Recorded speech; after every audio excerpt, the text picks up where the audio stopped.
السلام علیکم dear students, I am Mazhar Iqbal, lecturer history, government Islamia college Chiniot. آج کا یہ جو ہمارا لیکچر ہے وہ جو ہمارے تاریخ اسلام کے طالب علم ہے سیکنڈ ایئر کے، ان کے لیے ہے۔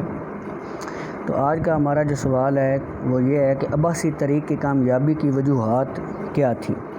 تو آئیے ان پر جو ہے وہ مختصراً جب روشنی ڈال لیتے ہیں۔ عباسی طریق امویوں کو اقتدار سے ہٹانے کے لیے چلائی گئی تھی، جو شاندار کامیابی سے ہمکنار ہوئی۔ اس کی جو وجوہات ہیں وہ درج ذیل ہیں۔ اموی مظالم، اموی حکمرانوں کا عوام کے ساتھ رویہ ہمیشہ ظالمانہ اور غیر منصفانہ رہا۔ خاص طور پر نو مسلموں کے ساتھ ان کا رویہ کبھی اچھا نہیں رہا۔ وہ انہیں غیر مسلموں کی طرح سمجھتے، ان سے جزیہ اور خراج وصول کرتے، ان سے نفرت کرتے، جس کا نتیجہ یہ نکلا کہ جب امویوں کے خلاف طریق چلی تو سب سے پہلے انہوں نے طریق کا ساتھ دیا۔ طریق کو کامیاب کرنے والے یہی لوگ تھے، انہیں موالی کہا جاتا ہے۔ یہی موالی طریق کے دست و بازو ایک طرح سے بنے۔ دوسرا جو اس میں اہم پوائنٹ ہے وہ یہ ہے کہ عجمی منافرت۔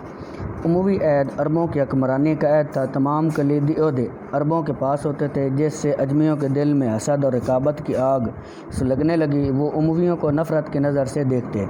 اس نفرت کا عباسی طریق کو بہت فائدہ ہوا۔ اجمیوں نے بڑھ چڑھ کر طریق کا ساتھ دیا۔ طریق کو جتنی اجمی علاقوں میں پذیرائی ملی، اتنی دوسرے علاقوں سے نہ ملی۔ طریق کا سب سے بڑا داعی ابو مسلم خراسانی اجمی تھا۔ طریق کا مرکز خراسان تھا، جو کہ ایک اجمی علاقہ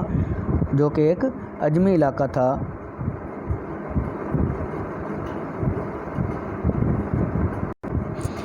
اس کے بعد ہے شاہ پرستی۔ ایرانیوں کی شہنشاہ پرست ذہنیت کا بھی عباسی طریق کو بہت فائدہ پہنچا۔ عباسی طریق کا سب سے بڑا جو نعرہ تھا یہ تھا کہ خلافت کا حق صرف آل ہاشم کا ہے، جو رسول اللہ صلی اللہ علیہ وآلہ وسلم کے قرابت دار ہیں۔ جن لوگوں نے ریاست پر قبضہ کر رکھا ہے وہ ظالم ہیں اور غاصب ہیں۔ یہ نعرہ اجمیوں میں بڑا مقبول ہوا، کیونکہ ان کے ذہن میں شاہی خاندان کا تصور تھا۔ وہ صدیوں سے بادشاہ کے بیٹے کو بادشاہ بننا دیکھتے آئے تھے، اس لیے انہوں نے عباسی طریق کا ساتھ دیا، جو رسول اللہ صلی اللہ علیہ وآلہ وسلم کے قرابت داروں کی حکومت کی دعوے دار تھی اور انہیں ان کا حق دلانا چاہتی تھی۔ اس کے بعد ایک قبائلی تعصب۔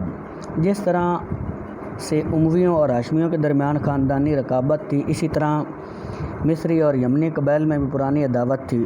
امویوں نے یمنی قبائل کی حمایت سے حکومت حاصل کی تھی، اس لیے وہ ہمیشہ ان کی دلجوئی کرتے رہتے تھے۔ مصری دیکھ کر جلتے۔ اس مصری اور یمنی رقابت کا عباسی طریق کو بڑا فائدہ ہوا۔ جب مسلم خراسانی نے خراسان میں علم بغاوت بلند کیا، اس وقت مصری اور یمنی قبائل دست و گریبان تھے۔ اس کے بعد نیکسٹ جو پوائنٹ ہے وہ ہے خراسانی حمایت۔ خراسان طریق عباسی کا مرکز بنا۔ اس کی وجہ یہ تھی کہ خراسان ایک دور افتادہ علاقہ تھا، جو دارالخلافت سے بہت زیادہ مسافت پر تھا، جہاں مرکزی حکومت کا کنٹرول نہ ہونے کے برابر تھا۔ پھر وہاں کے لوگ عراقیوں کی طرح غیر مستقل مزاج نہیں تھے، انہوں نے طریق کا ساتھ دیا، پھر اس پر ڈٹ گئے۔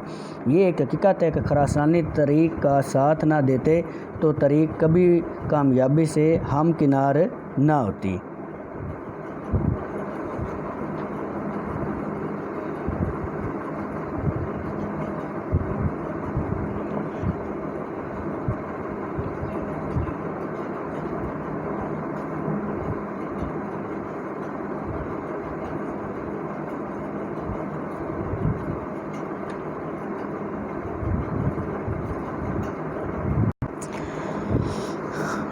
نیکسٹ ہے حمیمیہ کی موزونیت۔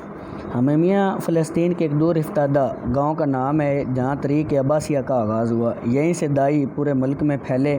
یہ ایک محفوظ مقام تھا، جہاں بڑی رازداری کے ساتھ طریق کا آغاز ہوا اور وہیں سے خفیہ دعوت کو پھیلایا گیا۔ کسی کو کانوں کان خبر نہ ہوئی۔ اگر حمیمیہ کی بجائے کوئی اور جگہ ہوتی تو شاید طریق کو اس قدر کامیابی حاصل نہ ہوتی۔ یہاں سے تجارتی قافلے گزرتے، جن کے ذریعے پیغام رسانی ہوتی۔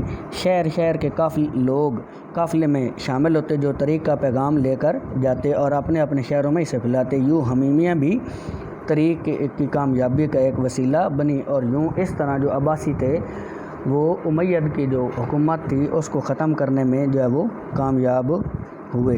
تو ڈیئر اسٹوڈنٹس، امید کرتا ہوں کہ آج کا لیکچر جو ہے وہ آپ کو پسند آیا ہوگا۔ اگر اس حوالے سے آپ کو کوئی سوال جواب ہو تو وہ آپ جو ہے ضرور کمنٹس میں کریں، کویشچن بھی ریز کریں، اور اگر آپ کی کوئی اپنی اوپینین ہے تو وہ بھی ضرور جو ہے وہ ریز کریں۔